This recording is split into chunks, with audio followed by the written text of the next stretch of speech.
Gagawa tayo ng mini cheesecake. Tapos, i-dip natin siya.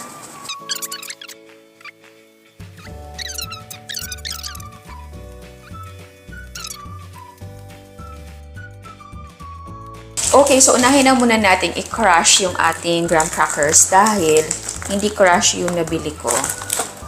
Ayan.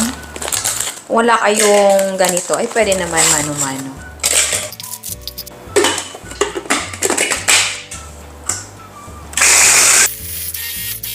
Okay.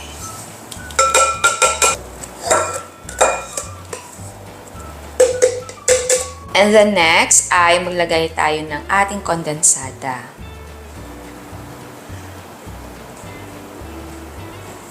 Tapos ay i-mix natin ito ng mabuti. As in, dapat ma-incorporate mo talaga yung ating crush na graham crackers at yung ating kondensada.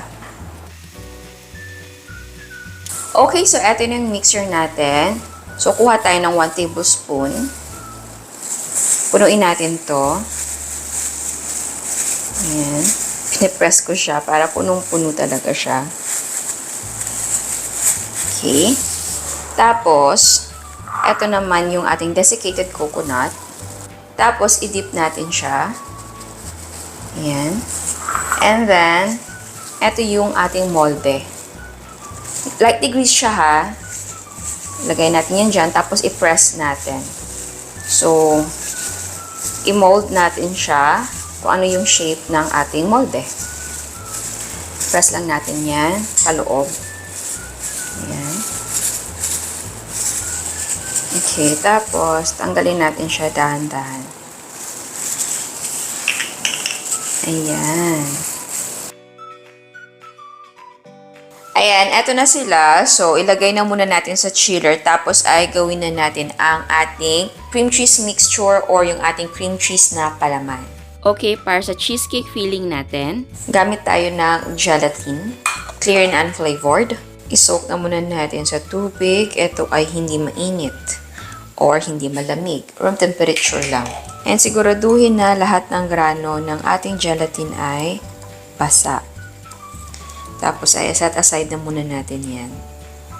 Ngayon naman ay i-cream natin yung ating cream cheese. So, dapat softened na sa room temperature yung cream cheese ha. Yan, i-whip natin to para ma-cream. Okay. Next naman ay yung ating all-purpose cream. So, i-whip natin yung ating all-purpose cream. Ito ay chilled overnight or dapat talaga malamig yung ating all-purpose cream. So, i-whip natin ito until mag-double ang kanyang size. And eto na siya. Okay. Para naman sa sweetener natin, condensed milk sana yung gagamitin ko. Pero, white sugar ang gagamitin natin ngayon. So, konti lang naman para hindi masyadong matamis. Ayan. So, konti lang. Okay.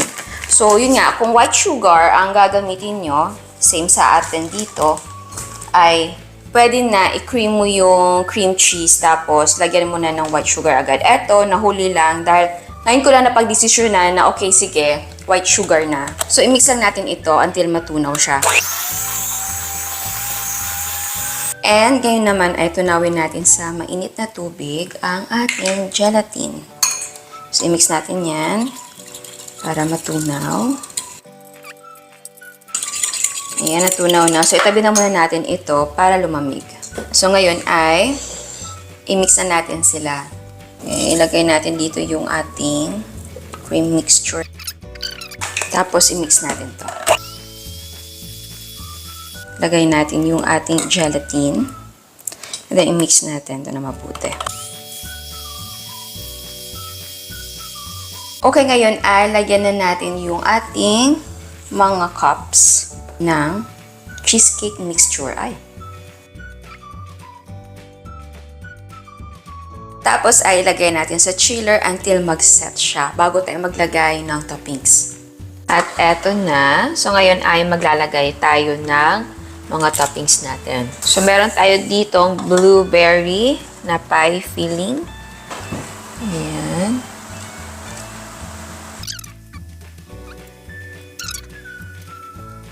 Next naman ay pwede maglagay ng strawberry na topping. So, wala akong strawberry pie filling, pero meron tayong strawberry na jam.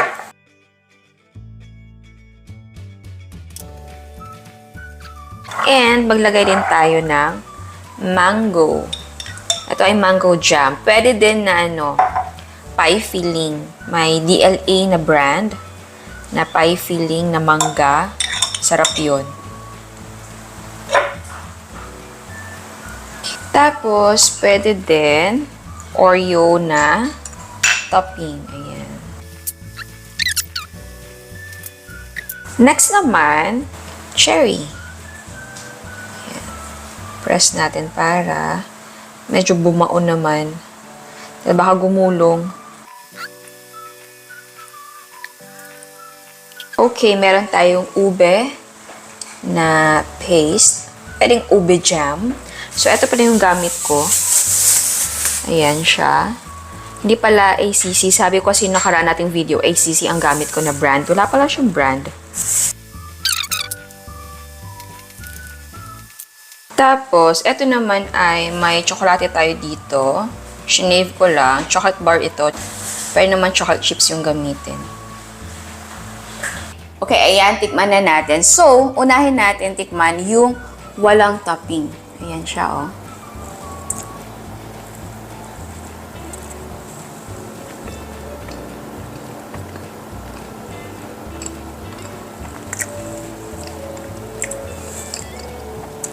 Oh my God. Walang joke. Mismo yung crust natin ay malinamnam. Tapos, alam mo yung nagko-complement siya dun sa ating palaman na cream cheese.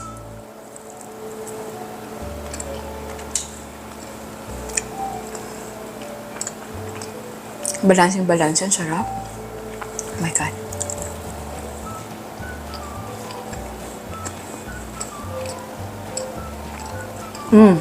Di ba may cheesecake naman talaga na walang topping? So, base lang talaga siya. Tapos kung gusto mo na may mga flavor, yun na yung may topping.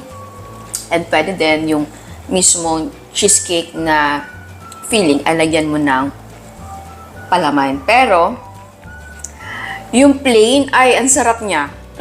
Ang usual na crust ng cheesecake ay margarine or butter or may asukal. Pero eto, ang inilagay lang natin ay kondensada. Malinamnam. Opo, malinamnam siya. So ngayon, tikman natin na may palaman. So eto yung classic blueberry, yung kanyang topping.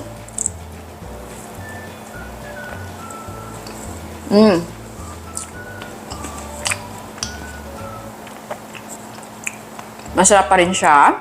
Siyempre, may flavor na yung ating blueberry.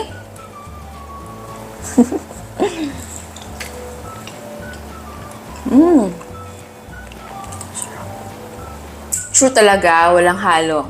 Kaek-ekan. Masarap siya. Malinamnam kasi siya eh. Tapos, yes, yung ating desiccated coconut, may contribution naman din sa lasa. And sa texture, hindi mo siya masyadong halata. Kasi hindi naman siya ganun karami. Naalala niyo yung sumikat na grumbles? Ganun na ganun, di ba? Pero eto lang ay ginawa natin siyang pang-crust ng ating cheesecake niya. Bagay na bagay silang dalawa yung ating cream cheese na filling.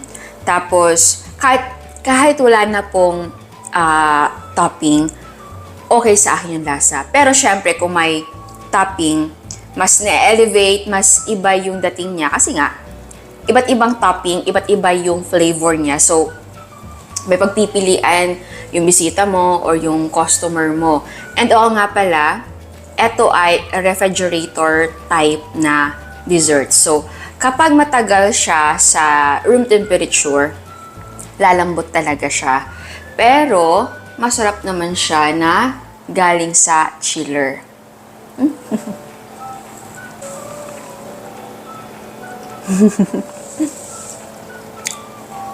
Kung gusto nyo dagdagan yung cream cheese, pwede naman, 2 cream cheese, tapos half nung isang pack ng all-purpose cream, or pwede din na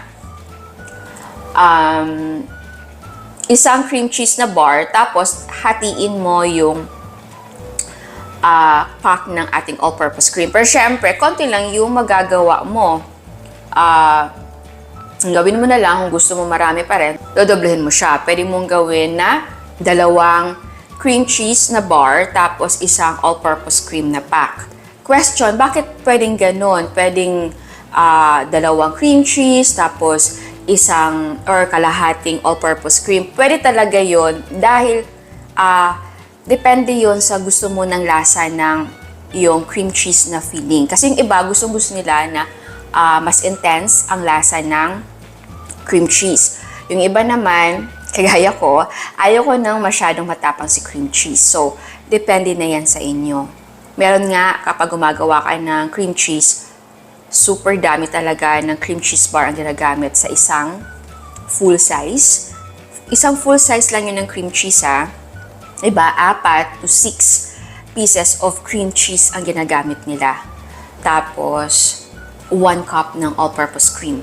So, may ganun talaga. Which is okay lang naman kasi iba't iba tayo na lasa. Yung iba, yun nga, yung sa akin, modify ko na. Yun, nako. But hindi before. Isa lang yung cream cheese bar na ginagamit ko. Tapos, ang dami-dami kong all-purpose cream. Tapos, yung iba naman, kasi nga, kapag matagal yung ating cheesecake sa labas, nagiging malambot yung ating cheesecake. So, pwede na dagdagan mo yung ating gelatin. So, pwede naman din kung, syempre nga, kasi refrigerator cake, talagang madali siyang lumambot kapag room temperature, lalo na kapag mainit yung panahon. Pwede mong gawin dagdagan sa gelatin or mas maigi na yung baked version yung gamitin ninyo. Kung wala naman kayong oven pero gusto nyo yung gano'n na version, yung cheesecake na may itlog, ay pwedeng sa steam yun lutuin. So, sa flavor, sa topping, pwede na isang flavor lang or topping ang gawin. Pero, napaka-festive niya tignan, di ba? Bibo. Pang fiesta, pang Pasko, pang New Year, maganda sa mata. So, pwede mo itong ibenta, pwede mo ilagay sa mga clear packs. So, ayan, sana gustuhan nyo ang recipe natin ngayon. Merry Christmas! Ciao! At sa mga hindi pa nakasubscribe, please subscribe sa ating YouTube channel and please click the notification bell and please click all para ma-notify kayo sa lahat ng uploads. And please don't forget to like our Facebook page and follow us on Instagram. Thank you!